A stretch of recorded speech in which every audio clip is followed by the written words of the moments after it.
Today we're going to talk about the tactics when it comes to getting an edge over enemy units coming in from deep strike.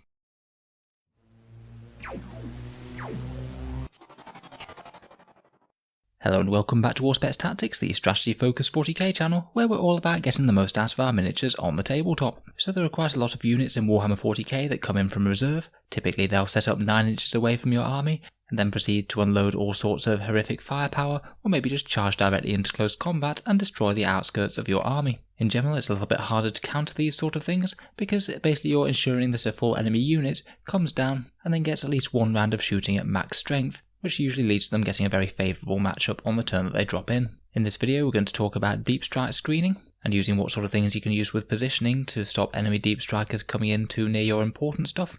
A quick discussion of what sort of units are good for this, and a few other tips and tricks for countering enemies coming in from reserve. So in general, the most common and easy way to stop deep strikers having too big an impact on your army is the concept of screening. Basically, generally when units come in from reserve, it's because they want to do close range damage to your enemy units with either heavy close range firepower or just charge and kill them. If they come down right next to the core units in your army, things like your expensive tanks and damage dealers, as they can tear the heart right out of your army then and there. In general, we want cheaper, more expendable units, such as troops, auxiliaries, or very cheap vehicles on the outskirts of your forces, so when the enemy comes in from a reserve, they won't be killing something vital.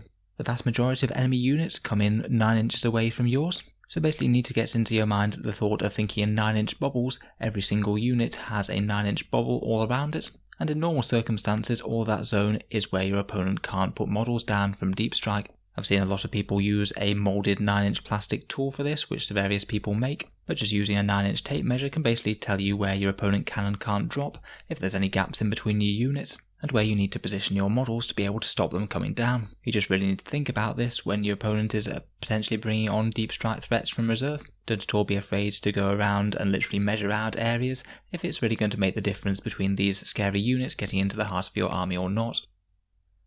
People don't often realise, but the amount that even a small unit with this 9-inch bubble can cover is absolutely enormous. Here we have a unit of 5 Space Marine scouts with a 9-inch bubble measured out around them. I know it's only a very rough diagram, but it just shows how long an area they can cover. If you string them out with the width of the model's base, plus 2 inches between each model, then even one very cheap measly unit of scouts can get up to 31 inches of screening of deep strike. On the new slightly reduced Warhammer boards that they're talking about in 9th edition with 60 inches, theoretically you could just have 2 of these units strung out and that'd cover the entire long board edge. In reality it's probably more sensible to use more than 2 and use 3 or something, just to make sure there aren't any gaps in between those circles. But basically when you're deploying a unit that's aimed to be stopping an enemy unit from getting in deep strike near you, just remember to absolutely spread them out to their maximum, as one unit could easily do the work of 2 or more if you haven't positioned those other units quite as well. Furthermore, your units don't even have to be within 9 inches of another unit to stop enemies coming down between them. They can actually be around about 18 inches apart. In reality, you'd want to build them a little bit closer, just to make sure there's no opportunistic gaps or anything developing. But it means at least theoretically you could have one squad 18 inches in front of the second squad and have that entire area completely blocked out to your opponent. Here we have just 2 units of scouts working in tandem, and they're stopping the enemy drop in an absolute enormous area of the board. Literally the area encompassed by these 2 units takes up well over a quarter of a standard 72-inch by 48-inch board, and this is only going to get easier on smaller boards if people choose to adopt them in 9th edition. Even if you are playing a pretty elite army, then this is very achievable. When they're spaced out optimally, your units will be able to cover pretty much your entire deployment zone, even if you don't have a ton of them. Another easy way to ensure that your deployment zone is locked down is to make sure that you have the corners of your drop zone covered. Now most of the time it's best to have big long units strung out, such as these scouts that we've just seen, but locking down the corners can be an excellent job for something like a tank or a character. Basically just measure out 9 inches from the corner of the board to the corner of your tank or your character's base, and then provided you don't move that unit, you can be assured that the enemy isn't going to get anything into that corner, and you can focus on just chaining out from that tank to cover the rest of your drop zone and further into no man's land. In this example we're doing this with the whirlwinds on each flank, and the rest of the army is taking care of the rest of the zone. Another thing to consider is that sometimes you don't always have to screen things out right from turn 1. Sometimes you very much will, because you'll be facing armies like Blood Angels or Orcs who have mechanics where they can pick up a unit on the table and then deep strike it somewhere else on the board right from turn 1, such as on Wings of Fire or to Jump. If you're playing against a far more traditional reserves army though, something like a Chaos Space Marine army with a unit of deep striking Terminators, you actually don't need to worry about deep strike screening at all until turn 2. That means provided we're happy that the whirlwinds are going to survive, we might not even need to put them right in the corner turn 1, and they could just move there prior to your opponent dropping. And you can also push your no deep strike zone right the way up into no man's land, and potentially even have the opponent having to drop within their own deployment zone and nowhere near the core of your army. In this example, we've now moved up with the outlying units in our Space Marine force. The scouts have jumped out of cover, and some of the intercessors have pushed up into the no man's land, and it basically means that the opponent won't be able to put a single unit anywhere between these units. They'll have to deploy things actually above the orange line, seeing as everything else is less than 9 inches between each other. So we've kind of locked down our entire half of the board from enemy units being deep struck into it. This is great news for our repulsor executioners and whirlwinds at the back. They'll be able to keep on laying down heavy firepower with no fear of getting charged and killed by enemy Blood Angels or deep striking Chaos Terminators or something.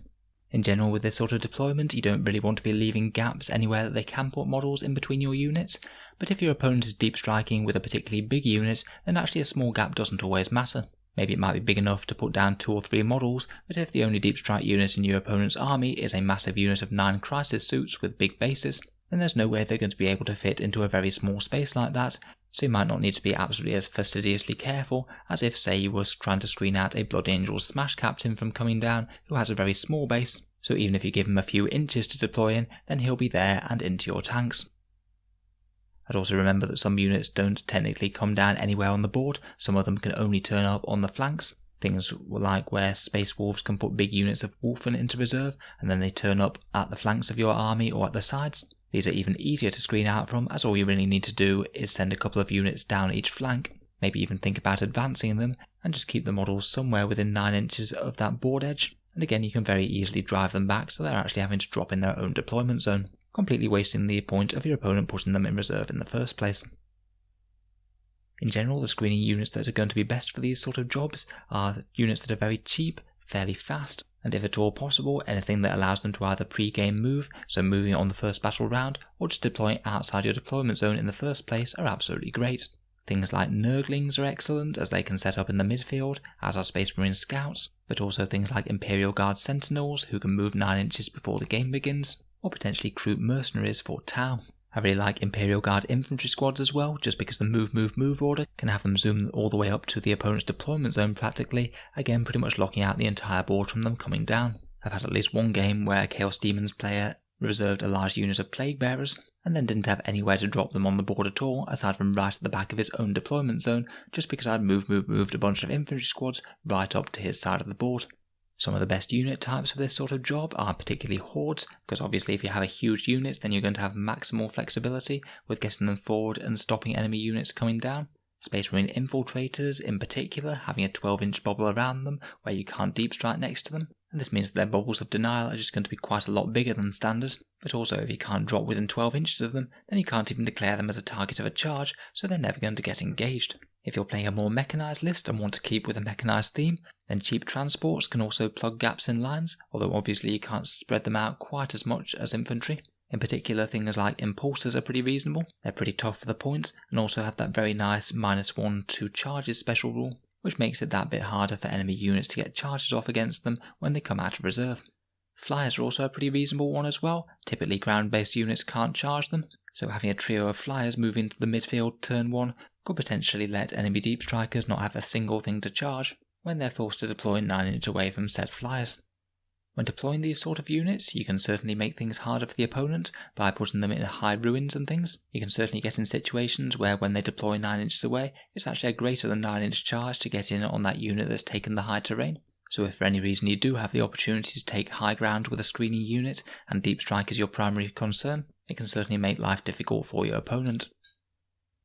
One big counter to using screening units like this is the risk of your units being wrapped and trapped by enemy deep strikers. Basically in this example we have a unit of 5 Chaos Terminators that have come down 9 inches away from 2 Space Marine squads that are screening out the rest of our army, represented by the Impulsors here.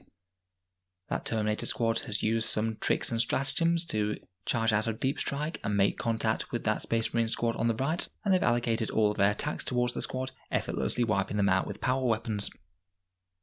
Now the clever Chaos player has used a consolidate move to tri-point the edge of your screening unit on the left, meaning that Space Marine unit now cannot fall back, meaning that the rest of your army isn't going to be able to shoot those Terminators next turn, putting you in a very bad situation. It's perfectly possible to counter this though with certain formations, by putting your Space Marines in conga line formations or V-shaped formations, particularly if they're standing adjacent to terrain or the edge of the board. In this example, the Space Marines on the left are in a sort of wedged formation, with the one on the left standing right up against the edge of the board. All the Marines are standing so close together that the Terminators can't get their bases around them, meaning that any one Marine is protected from being wrapped and trapped. Obviously the ones right at the back would be vulnerable, but the Terminators shouldn't be able to reach those because they're just too far away. They need to make the original 9-inch charge distance, and that pile-in and consolidate is only going to get them so far. If they did charge in and wipe the squad on the right now, then there shouldn't be anywhere that they can get to and the squad on the left. They can surround one individual isolated Space Marine due to them all being in proximity. And the same should go if they do the other way round. Naturally this isn't always foolproof. Fancy manoeuvres and awkward casualty removal can sometimes get in the way. But if you're sure that your opponent is going to be clever and try and do some wrapping and trapping shenanigans, this is one way that you can potentially stay a lot safer from it. So that's my majority of thoughts on screening. As I said before, the main aim is to screen back the threats from your core of your army, let the outlying units die first, and then hopefully your more powerful units will be able to deal with whatever came down and killed them. Another potential counter to deep strike are things like Auspex scan or other reactive shooting stratagems to try and make life harder for deep striking units. There's definitely counterplay to these. Usually you can only activate them if you can see them with certain units, but it can mean that if your opponent has a very fragile deep strike unit, such as say Genestealer Cults bringing in a unit of Acolytes, then they're not going to be wanting to drop anywhere within 12 inches and line of sight of say a unit of Centurions with Hurricane Bolters and Grav Cannons. You can be pretty happy in that situation that you could just blow most of the unit away with firepower. Plenty of other armies have similar things. Eldar Farseers, provided you're in range of the unit next to them, can do similar. Inquisitor Kotias with his henchmen can have multiple shooting attacks at multiple deep strike units per turn potentially, and to make it even more obnoxious you could bring that Inquisitorial Land Raider that could open fire on them with quad heavy bolters. Adeptus Mechanicus have their Infroslave Skull. Tempestus Scion can do similarly, as can Alpha Legion. Their one is particularly powerful with 18-inch range and not having any negative to hit, and Tau can do similar with early warning overrides. There are plenty of others, including things like the Chooser of the Slain for Space Wolves, and probably a lot more that I haven't thought of.